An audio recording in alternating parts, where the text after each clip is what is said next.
Good morning, Tony Dattino. It is now Wednesday, May 10, and I have been doing more and more of my morning Live with Tonys, as my afternoons recently have just had a lot more activity in them than the mornings, and I like to make sure that I get my Live with Tony broadcast done so that I can at least share some of the lessons and experiences I'm having that can make a difference in people's lives. So I'm the founder of the USA Memory Championship. I know most of my Live with Tony viewers know that by now. And as an opportunity, this past Monday, I had a chance to work with a group of people who have felt to some level that they've been isolated, or they're alone, or they don't have as much social engagement as they do.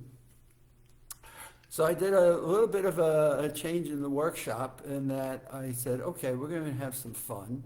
We're going to go out into our social world outside the room of this conference, and we're going to ask somebody to come in, and we're going to have some fun talking with them about their life or something that we'd like to know about them. And I was liking it to the Tea Party event of the USA Memory Championship, because we're now in the stage of trying to reduce the amount of data bits that we have in the USA Memory Championship for that event. And what we do is we have 5 people come up on stage, one at a time, and they introduce themselves, and they give their phone numbers and addresses and hobbies and favorite foods, or things that they like to do, maybe where they've traveled the most.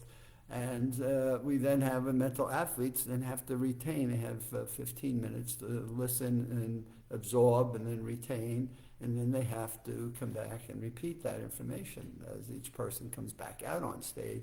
And we do it. And it's a fun event, but underneath that is the importance of social interaction. So I started this workshop by going around to each person and asking them a question. If you were going to meet someone new, what would you want to know about them? And that was an interesting question to ask them, because different people had different things they would want to really know about them. So, for example, where did they grow up? Now, that was an interesting question. So where did you grow up? And somebody then asked, and what were the values? What was something that, in terms of where you grew up and who you grew up with, what was something that you established as a value that shaped your future life? And I'm like, whoa, who would have thought to say in a Tea Party event, we would ask somebody, so where did you grow up and what values did you get that you brought forward into your life?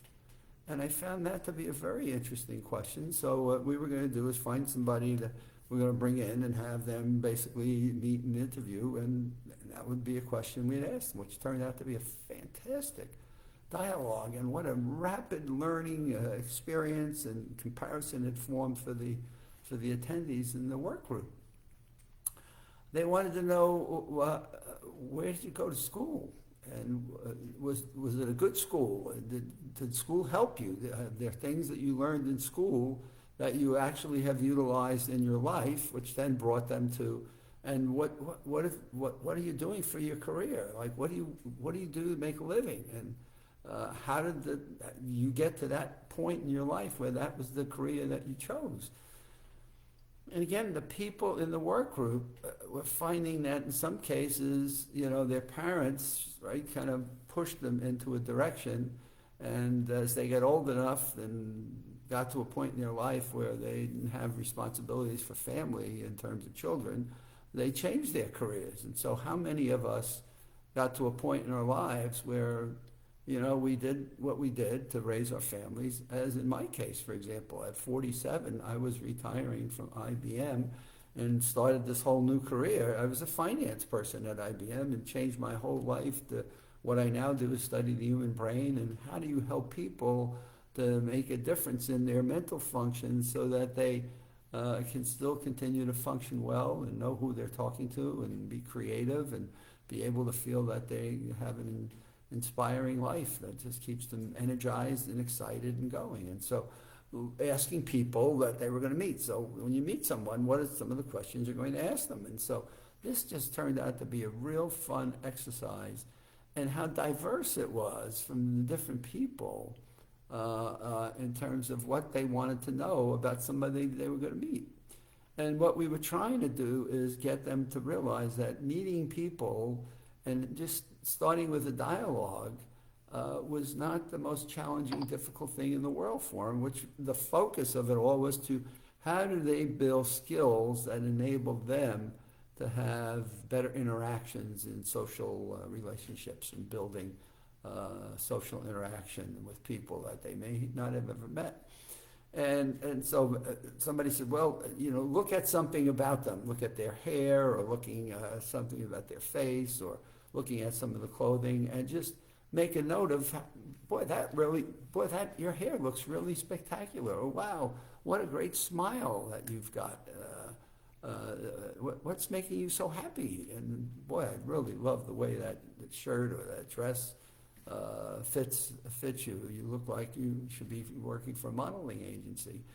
And they just had a lot of fun with this. There was a lot of diversity. And so the question I would leave out for you is, if you were going to meet somebody for the first time and you were just walking in a shopping center and you just wanted to stop to have a short conversation that would be pleasant and fun to build the skill of building social interactions and relationships, what would be the question or questions that you might engage someone with to begin a conversation? And so as you engage in that conversation, it obviously will lead you to a whole number of different places. And so we then found someone and we brought them into the workshop. And the people in the room started to ask the questions of the person, which was, okay, well, where do you live? Okay, well, I went through the location of what part of Orlando they live, and the question then raised, well, were you born there? Have you been a native of Florida your whole life? Or were you born somewhere else and you've transitioned to living to Florida? And then, well, what do you do? What do you want to do? Okay, well, I just finished college. I just had a really great ceremony, which then got to, well, gee, how many people graduated from your class? And how long was the ceremony? So again, each bit of information just led to an easier dialogue that became very natural, became very simple and focused.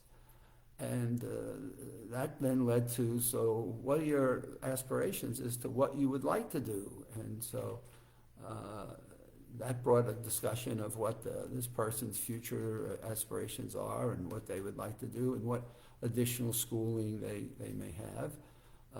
Got then to what about a family? Have you thought about, would you like to get married, or would you like to? So this person was just graduated from college, which then brought them to the next one.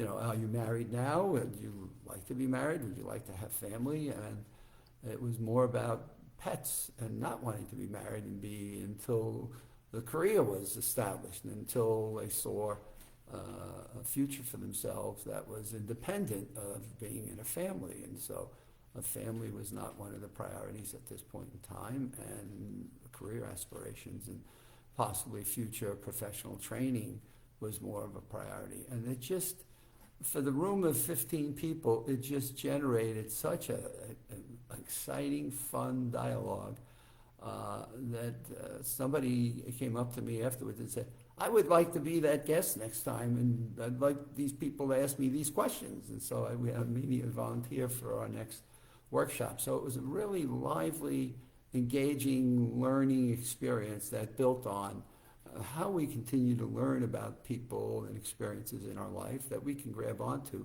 That just created a natural joy and a natural happiness in connection and relationship to people we had never met before.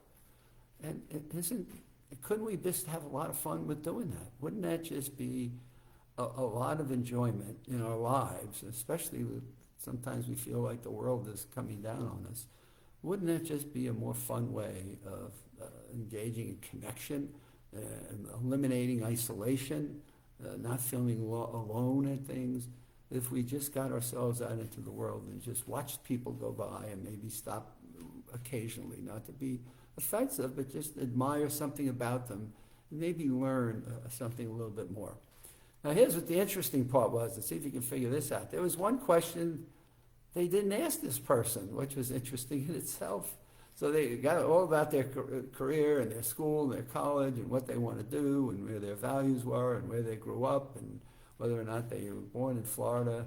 And the most obvious question that nobody thought to ask the person, what's your name? Now, is it important to remember a person's name? So we do in our USA Memory Championship course on Maximize Your Memory, we have a section in there on remembering names and faces. And boy, isn't it important for us to remember a person's name? And so we finally got around to asking the person their name. And the thing I said is when you hear a person's name, it's okay to verbally repeat it. So now you heard it. Now you want to verbalize and repeat it. And then you may even spell it. It may be okay to spell. Is it A-N-N-E or is that A-N-N? And found out it wasn't spelled correctly. So the first time we went A-N-N. No, it's A-N-N-E. And so it was an opportunity for us to teach people at the same time, when you do hear someone's name, it's okay to, first of all, hear it. Second of all, verbalize and repeat it. Third of all, to spell it. And then last of all, utilize it in a sentence. And this was a real fun exercise to the point where we will now incorporate this into curriculum on an ongoing basis and just vary the things we learn about people that sometimes are just walking by us that just have fantastic, exciting stories to share. There's my Live with Tony. Again, it's in the morning. I've got a busy afternoon. My afternoons have just filled up lately, and I guess that's not a bad thing. There are days, though, when it's 90 degrees here right now. I'd rather be in the swimming pool, but that's all good. I'll figure out how to get there sometime after dinner. And enjoy your day, and we'll see you back here on Friday, which I will be doing another early session because I've got a busy afternoon on Friday, and then I go off to Epcot to see Electric Light Orchestra, who's performing on the Epcot theater stage.